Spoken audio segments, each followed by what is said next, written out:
Proper एक complete 20 number का question, practical question number 1 ICI है ना, स्टडी मटेरियल फाइनल काउंट का क्वेश्चन नंबर 1। एक बारी जरा बस इस क्वेश्चन को ना पढ़ के सुनाओ, क्या लिखा हुआ है क्वेश्चन में, लिखा क्या हुआ है, पढ़ के सुनाओ। Question number 1।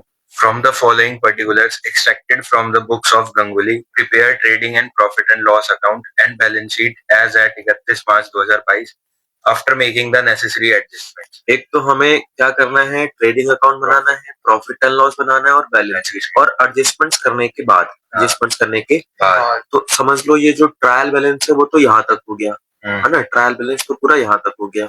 इसके नीचे जो है वो एडजस्टमेंट्स के बने, और एडजस्टमेंट्स भी इतनी भयंकर हैं कि एक स्क्रीन में एडजस्टमेंट्स तक नहीं आ रही है ना। कुछ एडजस्टमेंट ऐसे कर ली, कुछ एडजस्टमेंट ऐसे कर ली। खैर भैया, हमें trading account, profit and loss और बैलेंस शीट बना के दिखानी है। ये मैंने बना रखा है ट्रेडिंग अकाउंट, ये मैंने बना रखा है प्रॉफिट एंड लॉस अकाउंट, और ये मैंने बना रखी है बैलेंस शीट, और उसके बाद बना देंगे वर्किंग नोट्स। अच्छा, एक एक करके पढ़ना शुरू करते हैं। सबसे पहली एडजस्टमेंट क्या लिखी हुई है? Value of stock as on 31 March 2022 is 3,93,000. This includes goods returned by customer as on 31 March 2022 to the value of 15,000 for which no entry has been passed in the books. बोल रहा है कि closing stock की value 3,93,000 है, 3,93,000 है, और क्या बोलते हैं इसमें गुड्स कितने शामिल है? नहीं, ये पहले क्लोजिंग स्टॉक लिख लेते हैं। तो क्लोजिंग स्टॉक दो जगह जाएगा, एक तो ट्रेडिंग अकाउंट की credit side by closing stock, credit side में बाय क्लोजिंग स्टॉक 393, और दूसरा बैलेंस शीट की एसेट साइड में क्लोजिंग स्टॉक 3,93,000। ठीक है भैया, क्लोजिंग स्टॉक तो हमने दिखा दिया, मतलब जो हमारी पहली वाली एडजस्टमेंट है वो तो हो चुकी है। क्लोजिंग स्टॉक हमने दिखा दिया 3,93,000 का, पर ये बोल रहा है this includes goods return by customer on 31 March 2022। Value कितनी है? 15,000। कस्टमर ने गुड्स रिटर्न कर दिए, लेकिन हमने इसकी कोई एंट्री पास नहीं करी है। अगर आप एंट्री पास करते भी तो क्या लिखते? Sale return account debit to debtor, यही तो करते, sale return account debit to debtor. तो जाओ और डेटर में से माइनस कर दो और सेल में से माइनस कर दो, डेटर में से माइनस कर दो और सेल में से। एक बात बताओ, ऊपर क्या क्वेश्चन में सेल रिटर्न गिवन है? कितने रुपए की है? 43,000, और नीचे 15,000 की रिटर्न और आ गई, तो आप 43,000 में 15,000 की रिटर्न और प्लस कर देना, तो 58 हो जाएगा। कितना हो जाएगा? तो आप सेल में से सेल रिटर्न माइनस करना 58,000। ट्रेडिंग अकाउंट की क्रेडिट साइड में जाओ, वहां पे लिखो बाय सेल, क्या लिखना है? By sales. उसमें से माइनस करना है सेल रिटर्न। सेल रिटर्न में लिखना 58,000, 43,000 की रिटर्न पहले से थी, 15,000 की रिटर्न और हो गई, तो टोटल कितना हो गया? 58,000। दूसरा जो ऊपर ना कहीं डेटर्स गिवन होंगे, क्या आपको दिखाई दे रहे हैं कि डेटर्स कहाँ पर हैं? 1,20,000। हाँ भैया, 1,20,000 के हैं। 1,20,000 में से 15,000 के डेटर ने तो माल वापस कर दिया, तो फिर अब थोड़ी ना डेटर 1,20,000 के रहेंगे, अब तो कितने हो जाएंगे? 1,05,000 के हो जाएंगे। तो ये बैलेंस शीट में जाओ, कहां पर जाना है? Balance sheet. बैलेंस शीट में लिखो डेटर्स 1,20,000, 1,20,000, और दूसरा इसमें से क्या माइनस करना है? Cell return 15,000। समझ गए? अब डेटर कितने बचे? 1,05,000 के। अगर हमें कोई बैड डेट्स वगैरह होगा तो 1,05,000 में से माइनस करेंगे। चलो भैया, खैर एडजस्टमेंट नंबर पहली जो है उसमें कई सारी बातें थी, वो हम कंप्लीट कर चुके हैं। किसमें? एडजस्टमेंट फर्स्ट में, एडजस्टमेंट नंबर 1 में। एक चीज ध्यान रखना, मैंने कई सारी चीजें इसमें से उतार भी ली है। एक तो मैंने सेल रिटर्न उतार ली है, दूसरा मैंने डेटर उतार लिया है। इसको दोबारा उतारने की कोई जरूरत नहीं है। अच्छा, दूसरे उस पे क्या लिखा है? Purchase include furniture purchase on 1 January 2022 for 10,000। बोल रहा है परचेज में फर्नीचर शामिल है। परचेज में क्या शामिल है? फर्नीचर। परचेज में फर्नीचर थोड़ी ना शामिल होना चाहिए। परचेज में से माइनस करो, परचेज में से माइनस करो, और कहां जाके प्लस करना है? फर्नीचर में प्लस। हाँ, परचेज में से माइनस करना और फर्नीचर में प्लस करना। ऊपर देखो, कहीं आपको फर्नीचर दिखाई दे रहा है? कितने का? 9,000 का। कहीं आपको परचेज दिखाई दे रही है? 12,15,000 की। जाओ परचेज में से माइनस और फर्नीचर में जाके प्लस। तो मैं ट्रेडिंग अकाउंट की डेबिट साइड में क्या सबसे पहले लिखूंगा? ओपनिंग स्टॉक, उसमें फिर लिखूंगा परचेज, और परचेज में से माइनस कर दूंगा फर्नीचर। क्या माइनस कर दूंगा? फर्नीचर कितने का है? अच्छा, परचेज कितने की है? परचेज है 12,15,500। 12,15,500। तो इसमें से फर्नीचर माइनस कर दिया। अभी मैं लिख इसलिए नहीं रहा हूँ क्योंकि परचेज रिटर्न वाला कई सारी चीजें हो सकती है आगे, इसलिए छोड़ देता हूँ, बाद में लिख लूंगा। अच्छा, दूसरा ऊपर फर्नीचर 9,000 का था, तो अपना कहाँ चले जाना है, बैलेंस शीट में। कहाँ जाना है, बैलेंस शीट में। बैलेंस शीट में लिखो फर्नीचर, पहले से कितने का है, 9,000 का। 9,000 का, प्लस एडिशन, एडिशन मतलब एडिशनल परचेज है ना, एडिशन कितने का किया, 10,000 का, कितने का, 10,000। तो एक तरीके से हमारा फर्नीचर कितना हो गया, 19,000। पर एक बात ध्यान रखना, ये 10,000 वाला जो फर्नीचर है वो कब आया है, जनवरी को है। जनवरी में आया, तो इसके ऊपर 3 महीने का डेप्रिसिएशन लगेगा और इसके ऊपर पूरे साल का, क्योंकि वो साल के शुरू से था, क्योंकि वो साल के शुरू से था। है भैया। इसमें जो एडजस्टमेंट की बनती है, एडजस्टमेंट नंबर 2, वो हम कर चुके हैं।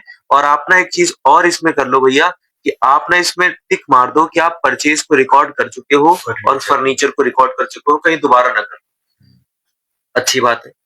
एडजस्टमेंट नंबर 2 हो गई। अब एडजस्टमेंट नंबर 3 में आओ, क्या लिखा हुआ है, Depreciation should be provided on furniture at 10% per annum. बोल रहा है 10% लगाना है डेप्रिसिएशन।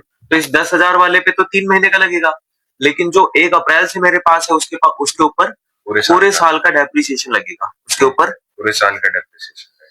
इधर देखो, मैं यहाँ आ गया, यहाँ लिख रहा हूँ डेप्रिसिएशन ऑन फर्नीचर, है ना, 9,000 का 10% और 12/12, लेकिन 10,000 का 10% 3/12, तो पहला तो 900 रुपए आ गया और दूसरा वाला 250 रुपए आ गया, और दोनों मिला के डेप्रिसिएशन हो गया 1150। समझ गए। बस आप डेप्रिसिएशन में ना गलती कर जाओ, ये थोड़ी सी प्रॉब्लमेटिक बात हो सकती है। तो जाओ फर्नीचर में से डेप्रिसिएशन माइनस करो, कितना माइनस करना है, 1150 माइनस करके बताओ कितना आ गया, 17,850। दूसरा डेप्रिसिएशन हमारे लिए इनडायरेक्ट एक्सपेंस है, ये प्रॉफिट एंड लॉस अकाउंट की डेबिट साइड में जाएगा। तो जाओ प्रॉफिट एंड लॉस अकाउंट की डेबिट साइड में लिख दो 2 डेप्रिसिएशन ऑन फर्नीचर 1150। खत्म हो गया। दो इफेक्ट होते हैं डेप्रिसिएशन के, प्रॉफिट एंड लॉस की डेबिट साइड में और एसेट में से माइनस। हमने दोनों करके दिखा दिए, दोनों करके दिखा दिए। ये कौन सी एडजस्टमेंट थी, थर्ड। अब फोर्थ वाली पे आओ, क्या लिखा हुआ है, loan account from Dena bank in the books of Ganguly appears as follows. अच्छा, लोन अकाउंट अपीयर हो रखा है, कौन सा अकाउंट, लोन अकाउंट।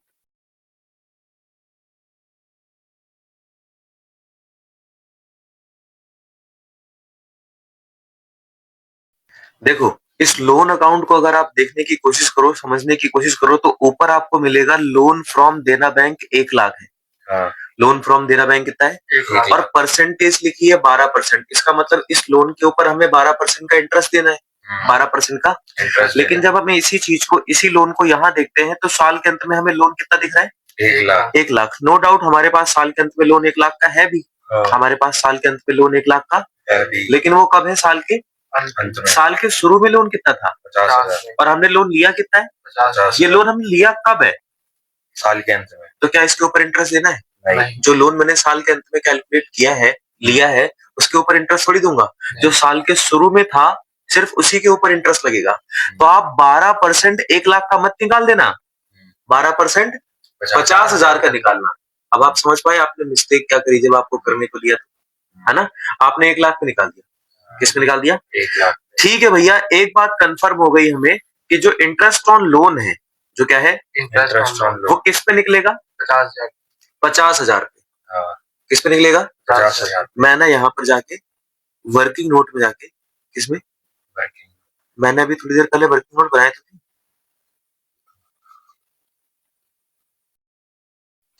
तो देखो मैं वर्किंग नोट पे जा रहा हूँ, ये मैंने यहाँ पे लिख दिया working note, interest on loan from Dena bank. तो उसका आंसर है 50,000 का 12%, 50,000 का 12%, कितना आ गया, 6,000 रुपए। अब मुझे इसमें पता लगाना पड़ेगा कि कितना पेड है और कितना अनपेड है। मेरा वर्किंग नोट नंबर 1 था, मेरा वर्किंग नोट नंबर 2 है। अच्छा, अभी मैं एडजस्टमेंट नंबर किस पे था, फोर्थ पे खैर जो मुझे समझ में आया मैंने वो कर लिया, ठीक है, आगे बढ़ो, आगे क्या लिखा है पांचवी एडजस्टमेंट में? Sundry debtors include 20,000 due from Robert and sundry creditors include 10,000 due to him. बोला है डेटर में 20,000 रुपए शामिल हैं जो रॉबर्ट से लेने हैं, और क्रेडिटर में 10,000 रुपए जो शामिल है वो रॉबर्ट को देने हैं। तो जब ये कॉमन ड्यूज आ जाए कि लेने भी हो और देने भी हो, तो दोनों में से जो कम हो वो डेटर और क्रेडिटर दोनों में से माइनस हो जाता है। जैसे 20 और 10 में से कम कौन है? 10,000। तो वो डेटर और क्रेडिटर दोनों में से क्या हो जाएगा? माइनस हो जाएगा। समझ गए? तो ऊपर जाना है, देखना है क्रेडिटर कितने के हैं, तो आंसर मिला कि क्रेडिटर 74,000 के हैं। कितने के हैं? 74,000। तो जाओ अपना क्रेडिटर लिखो लायबिलिटी साइड में 74,000, और डेटर तो पहले से लिखा हुआ है तो वहां लिखने की जरूरत नहीं है। इसमें से माइनस कर दो कॉमन ड्यूज। क्या माइनस कर दो? Common dues. Common dues 10,000 minus करके कितना आ गया? 64,000। और यहाँ से भी माइनस कर दो कॉमन ड्यूज। सीडी कर रहा हूँ, समझ जाओगे ना? सीडी मतलब कॉमन ड्यूज 10,000। क्लियर है?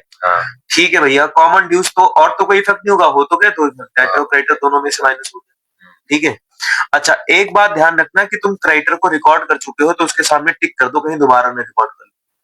ठीक है, अगली चीज पे आओ भैया, पांचवी एडजस्टमेंट हो गई, छठी एडजस्टमेंट में क्या लिखा हुआ है? Interest paid include 3,000 paid to Dena bank. ऊपर इंटरेस्ट पेड दे रखा होगा, मिला 4,500। 4,500 बोल रहा है। 4,500 में से 3,000 किसको दिए? देना बैंक। देना बैंक। 3,000 किसको दिए? देना बैंक। जा रहा हूँ वर्किंग नोट पे। कहाँ जा रहा हूँ? Working note. भाई देना बैंक का इंटरेस्ट का पूरे साल कितना बनता है? 6,000। और हमने पे कितना किया है? 3,000। 3,000। तो समझ गए अनपेड कितना है? 3,000। 3,000 अनपेड है। अब तुम्हारा आउटस्टैंडिंग कुछ और निकल जा रहा था, 9,000 आ रहा है, 4,500 आ रहा है। समझ गए? तो पेड कितना हो गया? 3,000। अनपेड कितना है? 3,000। खैर पेड वाला तो ट्रायल बैलेंस के अंदर गिवन है, उसकी प्रॉब्लम नहीं है। अनपेड वाला नहीं गिवन है। तो जाओ इसको एक तो इंटरेस्ट में जाके प्लस करना और दूसरा लायबिलिटी साइड। इंटरेस्ट में जाके प्लस करना और दूसरा लायबिलिटी साइड। तो जाओ प्रॉफिट एंड लॉस अकाउंट की डेबिट साइड में, यहाँ पे लिखना टू इंटरेस्ट, है ना? 4,500 दे रखा है और इसमें प्लस करना आउटस्टैंडिंग कितना? 3,000, दोनों मिला के 7,500। और दूसरा जो आउटस्टैंडिंग इंटरेस्ट है वो लायबिलिटी साइड में भी चला जाएगा। Outstanding interest on loan 3,000। और एक काम करता हूँ, साथ साथ में लोन फ्रॉम देना बैंक भी दिखा देता हूँ। लोन फ्रॉम देना बैंक कितना है? 1,00,000। 1,00,000 का लोन हमने दिखा दिया। बोलो एडजस्टमेंट समझ में आई? इंटरेस्ट रेट तो लायबिलिटी साइड में चला गया, दूसरा प्रॉफिट एंड लॉस में जाके प्लस भी हो गया। ठीक है, और ऊपर जाके मैं मार्क कर देता हूँ कि मैंने loan from Dena bank record कर लिया है। किसको रिकॉर्ड कर लिया? लोन फ्रॉम देना बैंक को रिकॉर्ड कर लिया। यहाँ पे टिक कर देता हूँ, लोन फ्रॉम देना बैंक और इंटरेस्ट पेड दोनों हो चुके हैं। क्लियर? चलो भैया, ये वाली एडजस्टमेंट कौन सी थी? Adjustment number 6। अब आओ एडजस्टमेंट नंबर 7 पे क्या लिखा है? Interest received represents 1,000 from the sundry debtors due to delay on their part and the balance on investment and deposits. बोल रहे इंटरेस्ट रिसीव जो हमें हुआ है ना, 1,000 रुपए का इंटरेस्ट तो हमें किससे मिला हुआ है? डेटर से, क्योंकि उन्होंने डिले पेमेंट करी होगी, क्या किया होगा, 1,000 रुपए का इंटरेस्ट उनसे मिल गया। बाकी जो इंटरेस्ट है वो किसका है? इन्वेस्टमेंट और डिपॉजिट। इन्वेस्टमेंट और डिपॉजिट का। तो ऊपर जाके आपको एक बार चेक करना पड़ेगा कि इंटरेस्ट रिसीव कितना है। 7,250। आंसर आया 7,250। 7,250। और इसमें से 1,000 किसका इंटरेस्ट है? डेटर वाला। 1,000 किसका इंटरेस्ट है? डेटर वाला। तो मैं वर्किंग नोट में जा रहा हूँ। किस पे जा रहा हूँ? वर्किंग नोट पे। मैंने यहाँ पे लिख दिया इंटरेस्ट रिसीव्ड 7,250। इसके दो पार्ट करना। 6,000। पहला है फ्रॉम डेटर 1,000, दूसरा है फ्रॉम इन्वेस्टमेंट एंड डिपॉजिट 6,250। समझ गए? तो रिसीव फ्रॉम डेटर 1,000 है और receive from investment and deposit कितना है? 6,250। 6,250। 6,250। ठीक है भैया, और भी आप कुछ कहना चाह रहे थे? एक बार ना मुझे देखना पड़ेगा कि इन्वेस्टमेंट मेरी कितनी है। 25,000। तो आंसर आया 25,000।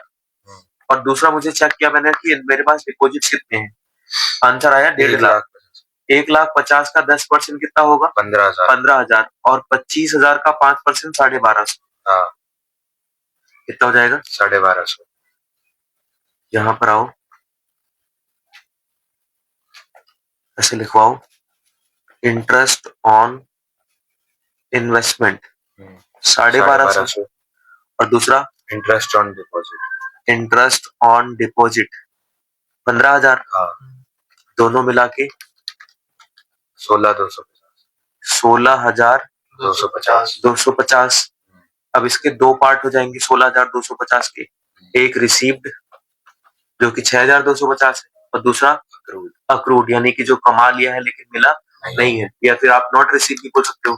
10,000 रुपए अक्रूड हो गया, 10,000 रुपए क्या हमने कमा लिया है लेकिन मिला नहीं है। सारी कहानी है 10,000 निकालने के लिए बन रही है, क्या निकालने के लिए 10,000 का इंटरेस्ट हमने कमा लिया है लेकिन हमें इंटरेस्ट मिला नहीं है। तो ऊपर जाना है, क्या करना है, ऊपर जाना है, 10,000 रुपए का इंटरेस्ट जो हमने कमा लिया है प्लस कर देना है, उसे क्या कर देना है, प्लस कर देना है। तो चलो ऊपर जाओ, बैलेंस शीट के एसेट साइड में जाओ और वहां पे लिखो अक्रूड इंटरेस्ट। क्या लिखना है, अक्रूड इंटरेस्ट, कितना, 10,000, 10,000। दूसरा ना इन्वेस्टमेंट बता दो, 5% इन्वेस्टमेंट कितनी थी, 1250। अरे बदतमीज, 25,000, 25,000। दूसरा ये बता दो 10% डिपॉजिट्स कितने हैं, 1.5 लाख, 1.5 लाख, समझ गए। हाँ, और ऊपर इंटरेस्ट रिसीव जो है वो तो प्रॉफिट एंड लॉस की क्रेडिट साइड में जाएगा, तो मैं प्रॉफिट एंड लॉस में गया क्रेडिट साइड में, यहाँ लिख दिया इंटरेस्ट रिसीव्ड 7,250। इसमें प्लस क्या करूंगा, अक्रूड, प्लस क्या करूंगा, अक्रूड कितना है, 10,000, दोनों मिला के कितना, 17,250। कोई क्लियर बात, ठीक है भैया, ये इंटरेस्ट अक्रूड हो गया, इंटरेस्ट रिसीव हो गया, सारी बातें हो गई खत्म, सारी बातें हो गई खत्म। अब बताओ आगे क्या करना है, आगे कुछ नहीं करना, पहले एक काम करो, यहाँ पे टिक लगवा दो कि इंटरेस्ट रिसीव को रिकॉर्ड कर चुके हैं, इन्वेस्टमेंट को रिकॉर्ड कर चुके हैं, और डिपॉजिट को रिकॉर्ड कर चुके हैं, ये चीजें हो चुकी है, ये चीजें हो चुकी है। चलो आगे बढ़ो नीचे, अगली एडजस्टमेंट, ये 7वीं हमने कर ली ना, 8वीं में क्या लिखा हुआ है, provide for interest payable to Dena bank and for interest receivable on investment. कह रहा है इनको रिकॉर्ड कर लो, कर तो चुके हैं रिकॉर्ड, है ना, बोल रहा है अलग से, इसको लग रहा है हम रिकॉर्ड नहीं करेंगे। चलो 9 वाले में क्या लिखा है, make provision for doubtful debts at 5% on the balance under sundry debtors, no such provision need to be made for the deposits. बोल रहा है कि जो सन्ड्री डेटर है उस पर क्या बनाना है, 5% का प्रोविजन फॉर डाउटफुल डेट्स। तो ऊपर जाके पता करो कि अब तुम्हारे पास सन्ड्री डेटर बचे कितने के हैं। तो आंसर आया कि भैया पहले मेरे पास 1,20,000 के डेटर थे, उसमें से 15,000 के तो रिटर्न कर दिए, तो 1,05,000 बचे, 1,05,000 में से 10,000 का क्या हो गया, कॉमन ड्यूज, तो उन पर थोड़ी ना डाउट है, ठीक है। जो बच कितने गए, 95,000। इन पर हमें डाउट है कि 5% का पैसा हमें नहीं मिलेगा, प्रोविजन फॉर डाउटफुल डेब्ट्स कितना आ गया, 4,750, 4,750 माइनस करके कितना आ गया,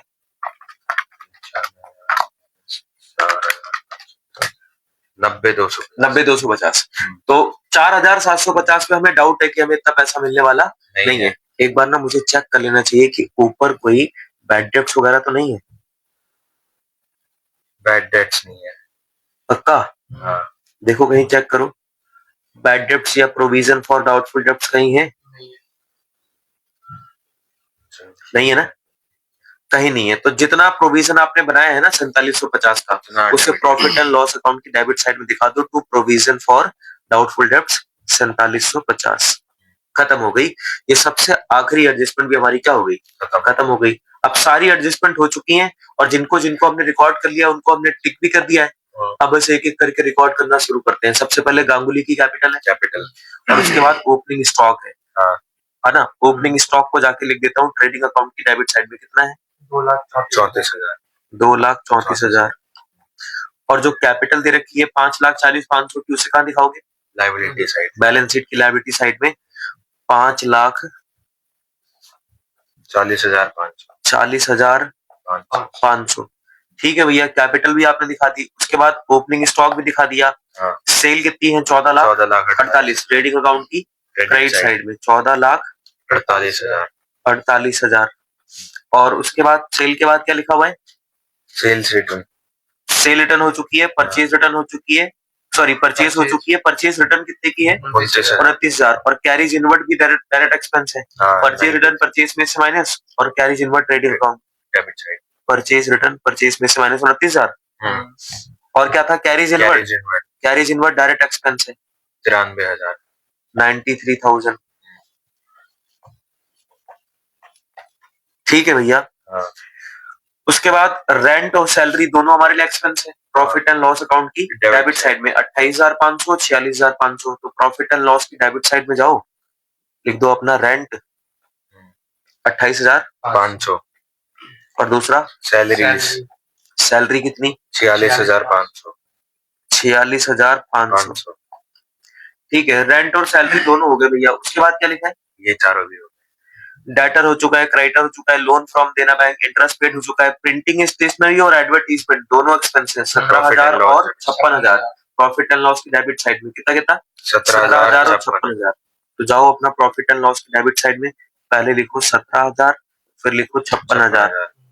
कोई पूछे कि 17,000 क्या है तो क्या बताओगे? Printing and stationery. Printing and stationery. और कोई पूछे 56,000 क्या है तो क्या बताओगे? एडवर्टीजमेंट। एडवर्टीजमेंट है। हाँ। खत्म हो गया। और भी कुछ है क्या? नहीं, आ गया है। चलो अब वहां पे आ जाओ क्रेडिट साइड, सॉरी दूसरी साइड में। इंटरेस्ट रिसीव हो चुका है।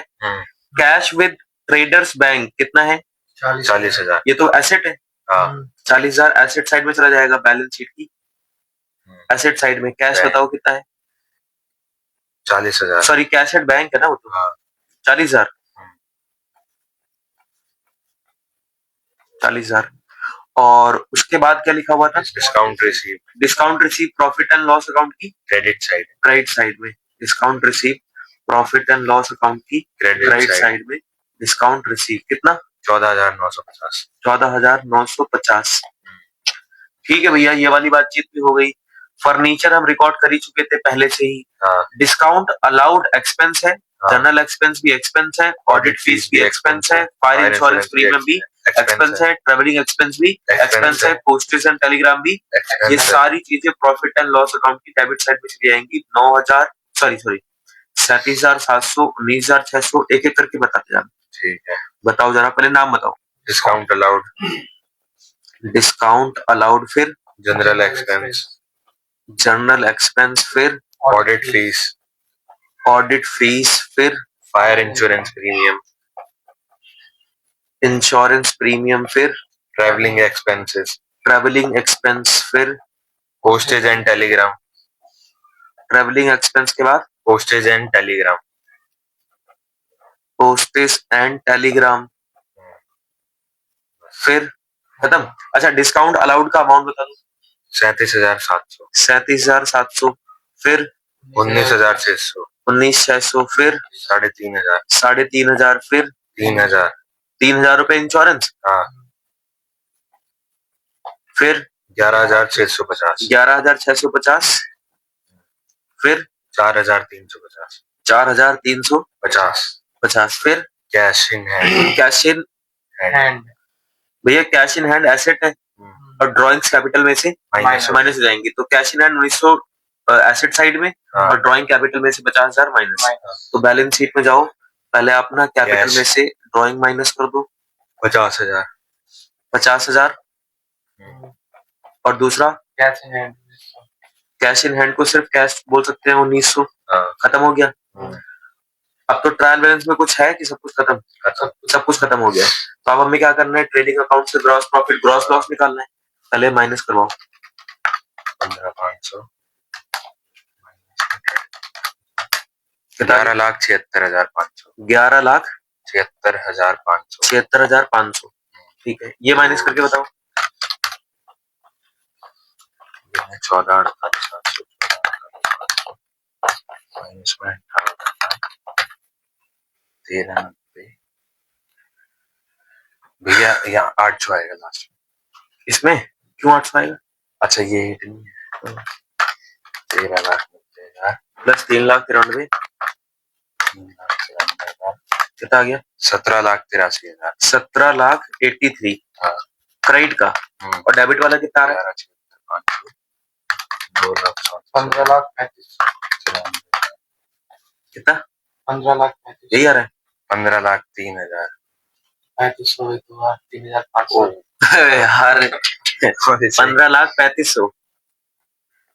ठीक है, होता है थोड़ा सरकारी स्कूल वर्सेस प्राइवेट स्कूल। ठीक है, चलो माइनस करके बताओ कितना आ रहा है।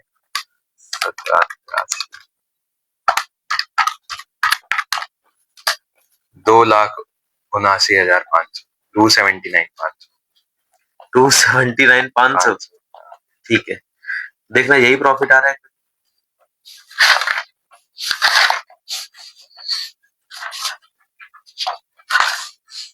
279,500 ग्रॉस प्रॉफिट। हाँ यही आ गया। अब क्या करना है, ये जो ग्रॉस प्रॉफिट आया वो प्रॉफिट एंड लॉस की क्रेडिट साइड में चला जाएगा। तो ये रहा प्रॉफिट एंड लॉस अकाउंट, यहाँ पर मैंने लिख दिया ग्रॉस प्रॉफिट 279,500। ठीक है, अब जरा प्लस करके बताओ क्रेडिट साइड कितनी आ रही है। 14,950। 3,11,700 3,11,700। अब आ जाओ डेबिट साइड में, बोलू मैं अमाउंट एक एक करके। लिखो 28,500 plus 1150 plus 7,500 plus 4,750 plus 46,500 plus 17,000 plus 56,000 plus 37,700 plus 19,600 plus 6,500 plus 11,650 plus 4,350। 2,41,200। 2,41,000 हाँ। कितना 200। हाँ। इसमें से माइनस करूंगा तो लास्ट में 500 आ गया, 0 आ गया, 7 आ गया। देखना 70,500 का नेट प्रॉफिट आ रहा है। तो डेबिट साइड में जाओ तो नेट प्रॉफिट 70,500 लिख दिया। ठीक है, और ये जो नेट प्रॉफिट है वो कैपिटल में जाके क्या हो जाएगा। उससे पहले ध्यान रखना, जो साइड बड़ी होती है उसको दोनों तरफ लिखते हैं। जैसे 3,11,700 बड़ा है तो उसको दोनों तरफ लिखो, 3,11,700 बड़ा है उसको दोनों तरफ लिखो। ठीक है, और ये जो मैंने ब्रैकेट में लिखा है ये कुछ लिखना तो होता नहीं है, तो बस हम अपनी कैलकुलेशन को आसान करने के लिए ऐसा कर लेते हैं। ठीक है ना। अब नेट प्रॉफिट आ गया मेरा 70,500। इसे मैं कैपिटल में ले जाके प्लस करूंगा, प्लस नेट प्रॉफिट 70,500। भैया 70 में से 50 गया, 5,61,000। 5,61,000 आ गया। 561,000। अच्छा, इसमें प्लस करो 5,61,000 में 64,000 प्लस करो, 64,000 प्लस 1,03,000। 1,03,000 कितना आ गया। 7,28,000। देखना यही आ रहा है बैलेंस शीट का टोटल, 7,28,000 आ रहा है। अच्छा, अब एसेट साइड का टोटल जरा करवाओ, बोलू मैं। देखो 3,93,000 प्लस 90,250 प्लस 40,000 हाँ, plus 17,850 plus 10,000 plus 25,000 plus 1,50,000 plus 1,900। कितना आ गया। 7,28,000। ठीक है, तो ये हो गई हमारी अपनी क्या बैलेंस शीट, है ना। ये हो गया हमारा वर्किंग नोट नंबर 1, 2, और ये जो हमने अगला वर्किंग नोट बनाया था 3। ठीक है, और ये हमारा हो गया अपना प्रॉफिट एंड लॉस अकाउंट, और ये हो गया इसका ट्रेडिंग अकाउंट, और ये तो आपकी बुक का ही क्वेश्चन है, क्वेश्चन नंबर 1। डन, बढ़िया क्वेश्चन था। ऐसा क्वेश्चन अगर आपको पेपर में दिखाई दे तो ये 12, 15, 20 नंबर का भी आ जाए तो इसमें कुछ सरप्राइज करने वाली बातचीत नहीं है, क्योंकि एडजस्टमेंट देखो 9 तो एडजस्टमेंट है। 9 तो इसमें क्या है, एडजस्टमेंट है। तो कम से कम ना करते हुए 15 नंबर तो डिजर्व करता ही है कुछ। ठीक है, उससे अगर ये 8 नंबर का देते हैं फिर तो ये समझ लो ये कह रहे हैं कि एक अटेम्प्ट और लगा दो। ठीक है, तो और क्या ही बोल सकते हैं। वैसे बढ़िया क्वेश्चन है ये, इसे हमने खत्म कर